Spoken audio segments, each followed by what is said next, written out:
he's just a remarkable individual. And then we have Ms. Lita Venegas, who volunteers at a DC Community Health Center and spends her time counseling and helping Americans get through this very rough time. And she has seen the effects firsthand of the challenges and the pain and the suffering that American citizens are going through, which is particularly important that you say through no fault of their own.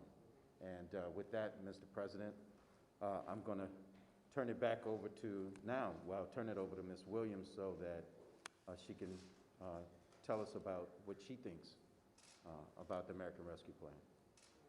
Actually, a wonderful plan. As well as being a paratransit operator, I'm also a union rep for the ATU. ATU. Yes, sir.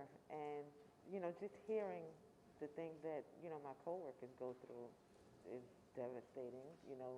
We're fighting to work a maximum of less than 40 hours a week, and as I stated to a colleague of mine, we had a time where we paid our bills on the 1st of the month, and now we're struggling to pay them on the 15th. And you're still employed. Yeah, and it's just a hard time financially, mentally, emotionally, like across the board for children, adults, and it's just, I thank you for the plan. I think it'll help a wide range of people, not just the working class, but our retirees, our elementary school, our grade schoolers. I have nieces and nephews who are very young, and just the transition of going to school every day and now being home all day, stuck behind a computer. It's draining for them too, and they don't understand it, Thank you. Okay. I have a lot of questions, but I'm going to wait till we hear, all the press is here to hear from all three people. Yes, sir. And I'd like to talk more about this if I can. Thank you, Mr. President. With that, we'll turn it over to you, Mr. Kerr. Well, once again, thank you for having me. It's really important that we're having this conversation. I'm in full support of this piece of important legislation. As you said, I lost my home in November 30th, 2019. And then right after that, I got really sick, and then COVID happened. And thankfully, I did not, have not contracted COVID. But it's led to a lot of other issues. And being having my own LLC, it's very difficult to find contracts right now because of the environment, and people are just don't have the funding to get the support they need. And so I do a lot of work with different organizations. One of them is Mary's House for Older Adults, where we have a reach out and touch someone who talks to seniors, LGBTQ seniors, about isolation and being in contact with them. And so mental health is just a real important, and I'm glad to see there's a lot of money in there for mental health services because it's incredibly important.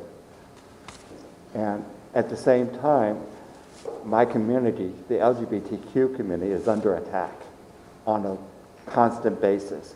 And we need to, the trauma that's around there, needs to be addressed. And I'm hoping and praying that you will be able to sign into law the Equality Act. So am I. Thank you. And last but certainly not least is Ms. Lita Venegas.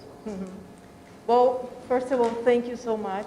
Thank you for allowing Mary Center, on behalf of Mary Center, being me here, to share the story of the many, many families that we have served during this pandemic.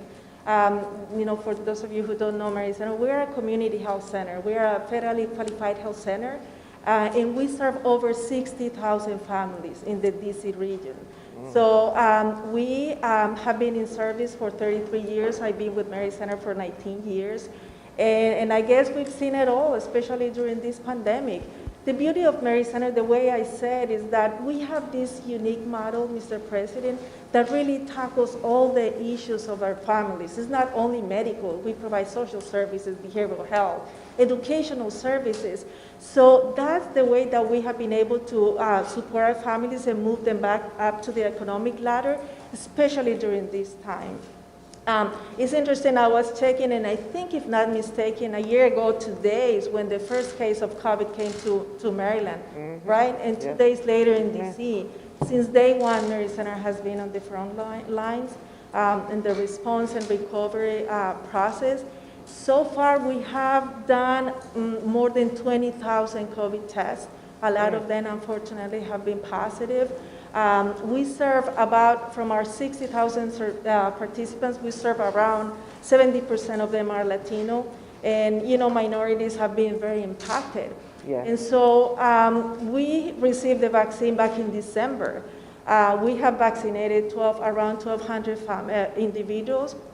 But if you put it in perspective, serving 60,000 participants, and let's say 50% are adults over 18 that can get the vaccine. So we still have like almost 30,000 people that still need the vaccine. But we know, Mr. President, that will multiply in a few weeks, because we're trustful that you will deliver on the promise of vaccinating 100 million people soon, right? And so, if you ask me what our families have gone through, they have gone through everything. Just by hearing Alma's and George's stories, it just breaks my heart, because it's the same situation. They're losing jobs. That's the main thing, that. And with that, they have unstable housing, food insecurity. They're traveling long distances to go and visit the site, the food distribution site. And that's every day. Then they do long lines.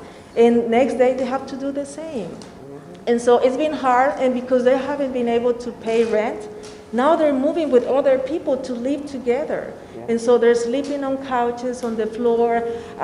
They're always at risk of being infected. And because they have lost jobs, a few of them have kept the jobs, but few hours, but they still need to go outside. So when they go, they're at risk of being infected, and then they come back, and they have the family, right? So, it's this circle of situations that have been impacting all of our families. So, with that comes mental health, trauma, anxiety, and our children don't have laptops. We have been able to distribute about 1,000 laptops or more.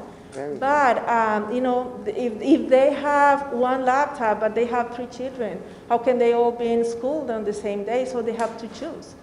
Or they don't have internet connection. So there's a lot around that, and we've been trying to support as much as possible.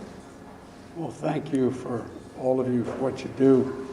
I carry a schedule card with me every day. On the back of the card, I list on a daily basis how many people have died from COVID in the United States.